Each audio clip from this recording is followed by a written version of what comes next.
የሩሲያና ዩክሬን ጦርነት ከመግለጫና ስብሰባ ያልተሻገረ ነው በሚል ወቀሳ ይቀርብበታል።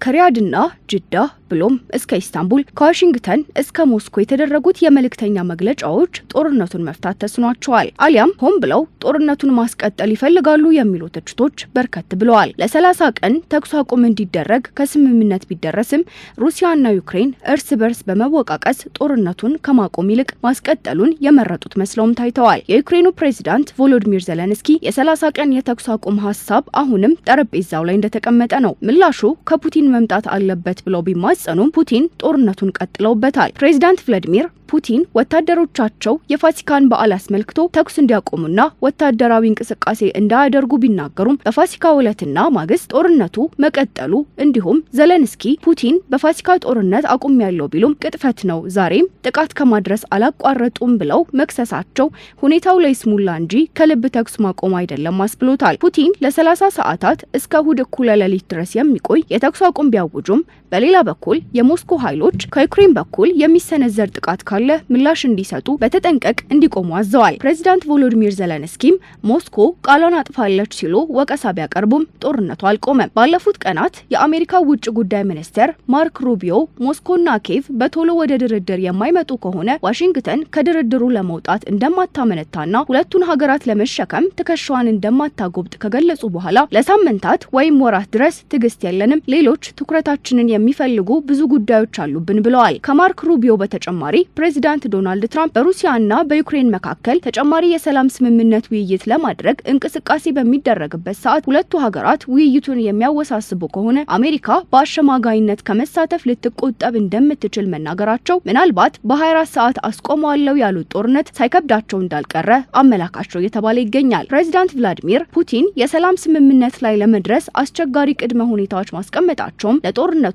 በቶሎ ለመቋጨት አንዱ ምክንያት እንደሆነም ይነገራል። የአሜሪካው ፕሬዚዳንት ዶናልድ ትራምፕ በአፋጣኝ የሰላም ስምምነት ላይ ይደረሳል ብለው ቢያስቡም እስካሁን ውጤት አለመገኘቱ ፈተና ሳይሆንባቸው አልቀረም። በሌላ በኩል የክሬምሊን ቃል አቀባይ ዲሚትሪ ፔስኮቭ እየተደረገ ያለው ድርድር አስቸጋሪ ሲሆን ጥቅማችንን አስከብረን የሰላም ስምምነት ማድረግ እንፈልጋለን፣ ለሰላም ስምምነት እጃችን አይታጠፍም ቢሉም መሬት ላይ የሚታየው መልክ ግን ሌላ ነው። ጦርነቱን ሩሲያ በበላይነት ለማጠናቀቅ የፈለገች ይመስላል ተብሏል። ዛሬ ላይ የወጡ መረጃዎች እንደጠቆሙት ደግሞ ሩሲያና ዩክሬን የሰላም ስምምነት በማድረግ ወደ ድርድር እንደሚመጡ ተስፋ እንዳላቸው ፕሬዚዳንት ትራምፕ መናገራቸውን የሩሲያው የዜና አውታር አርቲ አስነብቧል። ሁለቱ ሀገራት ለተኩስ አቁም ስምምነቱ አንዳቸው ሌላኛውን ተጠያቂ በማድረግ ጦርነቱ በሰላም እንዳይፈታ እያደረጉ እንደሚገኙ የሚታወቅ ሲሆን ዶናልድ ትራምፕ በዚህ የተሰላቹ በመምሰል በፍጥነት ወደ ስምምነት መምጣት አለባቸው እያሉ በመወትወት ላይ ናቸው። ሞስኮና ኬቭ ከዋሽንግተን ጋር የንግድ አጋር ለመሆን ከመሮጣቸው በፊት ጦርነቱን በሰላማዊ መንገድ መፍታት አለባቸው ያሉት ትራምፕ በዚህ ሳምንት ሩሲያና ዩክሬን ከስምምነት መድረስ ይኖርባቸዋል ሲሉ ትሩዝ በተባለው ማህበራዊ ሚዲያቸው ላይ አስፍረዋል። ለ3 ዓመታት የቀጠለውን ጦርነት በ30 ሰዓት ተኩስ አቁም ለማስቆም መሞከር ቀልድ ነው የሚሉ ወቀሳዎች በሩሲያና ዩክሬን ላይ እንዲቀርብባቸው አድርጓል። የ30 ሰዓት የተባለው መጠነኛ ተኩስ አቁም ከሁለቱም ወገን የሰው ሕይወት ከመቅጠፍ አልተመለሰም። በፋሲካ ስም ጦርነቱን አቁሞ መልሶ መጀመር ከበዓሉ እሳቤ ተቃራኒ መቆም ነው የሚል ትችትንም አስከትሏል። የሩሲያ መከላከያ ሚኒስቴር ባወጣው መግለጫ ለፋሲካ በዓል ተደርሶ በነበረው ስምምነት ውስጥ ከባድ መሳሪያና ሰው አልባ አውሮፕላኖች ዩክሬን የተጠቀመች ሲሆን በጠቅላላው 1300 የበዓል ቀን ስምምነት ጥሰቶች መፈጸማቸውንም ይፋ አድርገዋል። በፈረንጆቹ ጥር 20 ወደ ነጩ ቤተ መንግስት ዳግም የተመለሱት ዶናልድ ትራምፕ ትልቁ የቤት ስራቸው የሩሲያና ዩክሬን ጦርነትን ብሎም የመካከለኛው ምስራቅ ጦርነትን በሰላም እጨርሳለሁ ቢሉም የሚሄዱበት መንገድ የተደበላለቀ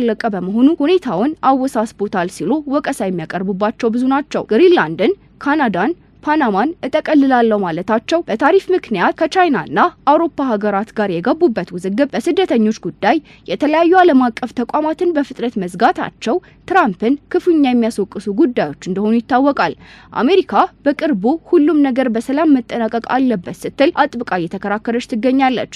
ባለፈው አርብ በአሜሪካ ባለስልጣናት የቀረበው ሪፖርት እንደሚጠቁመው ሩሲያና ዩክሬን የቀጥታ ድርድር ማድረግ እንዳለባቸው ሲሆን ይህ ካልሆነ ግን ዋሽንግተን የቤት ስራዋን ወደ መጨረስ መሄዷ እንደማይቀርም አስጠንቅቀው ነበር። አሜሪካ የተሟጠጠ ተስፋ እንደሌላትም በሌላ በኩል ከመናገር አልቦዘነችም። ችግሩን ለመፍታት ብዙ እድል አለ ሲሉ ማርክ ሩቢዮ መናገራቸው አሜሪካ አሁንም ሁለት ልብ መሆኗን አመላካች ነው ይላሉ ጉዳዩን የሚከታተሉ ወገኖች። ሞስኮ የትኛውም የሰላም ስምምነት እንዳይመጣ እንቅፋት የሚሆኑ አካላት ከድርጊታቸው መቆጠብ አለባቸው ስትል ትሞግታለች። የሰሜን አትላንቲክ የጦር ቃል ኪዳን ድርጅት ኔቶ ወደ ምስራቅ መስፋፋቱን ማቆም እንደሚኖርበትና ሌሎች የአውሮፓ ሀገራት ለዩክሬን የጦር መሳሪያ መርዳት ማቆምና ዩክሬን የኔ ናቸው የምትላቸው ግዛቶች ይመለሱልኝ ማለትን ማቆም እንደሚኖርበት ሞስኮ ያቀረበችው ቅድመ ጥያቄ ለሁለቱ ሀገራት ወደ ሰላም መምጣትን ካዘገዩ ምክንያቶች ናቸው ሲሉ የፖለቲካ ተንታኞች ይናገራሉ። በዛሬው ጦርነት ውሎ ሩሲያ በተቆጣጠረችው ምስራቅ ዩክሬን ዶኔስክ ግዛት 3 ፍንዳታዎች ቢሰሙም በሰውና ንብረት ላይ የደረሰ ጉዳት አለመኖሩም ታውቋል። የክሬምሊን ባለስልጣናት ዩክሬን 444 ጊዜ የሩሲያ ይዞታዎች ላይ በ900 ሰው አልባ አውሮፕላን የታገዘ ጥቃት ብትፈጽምም ያሰበችውን አላሳካችም ሲሉ መግለጫ አውጥተዋል። ሁለቱ ሀገራት ወደ ስምምነት ይመጣሉ በሚል በተለያዩ ወገኖች የተኩስ አቁም ጥሪ ቢቀርብም እስካሁን ድረስ የተፈለገው ውጤት አልመጣም። ይህ ደግሞ ጦርነቱ እንዳይቀጥል ያስፈራል ሲሉ የፖለቲካ ተንታኞች ስጋታቸውን አስቀምጠዋል።